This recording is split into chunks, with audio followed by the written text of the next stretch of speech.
Scientists in Florida recently discovered an underwater 19th century quarantine hospital and cemetery. And one of the researchers who made the discovery is a native of Lackawanna County. Newswatch 16's Courtney Harrison spoke with her about the historic find and what she hopes for the future of the site in the Florida Keys. Photos taken last summer show Clark Summit native Devin Fogarty helping the National Park Service search an area near Fort Jefferson.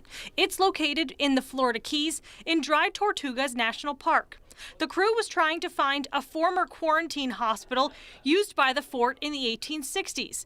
While surveying an area, Devin says she spotted something they didn't expect to see that day. There's no way that's a grave. It's too small. It's my size. We have documentation of burials happening out on a lot of the submerged keys, but we didn't expect to have something preserved as intact as that grave was. The crew had discovered a cemetery. After carefully cleaning off part of the gravestone, they could see a name and a date: John Greer, who died in November 1861.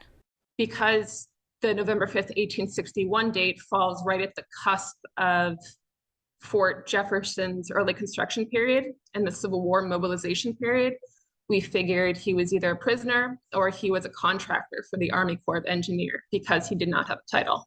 After visiting the National Archives in Washington, D.C., Fogarty says they were able to learn John Greer was employed as a laborer at the fort and died there. It was very exciting to see it and be able to place his name somewhere so that hopefully down the road, the citizen science part of it can actually fill in those narratives, maybe find living descendants for any of these people who were buried out there. While only one grave has been identified, historical records show dozens of people, mostly U.S. soldiers stationed at Fort Jefferson, may have been buried there.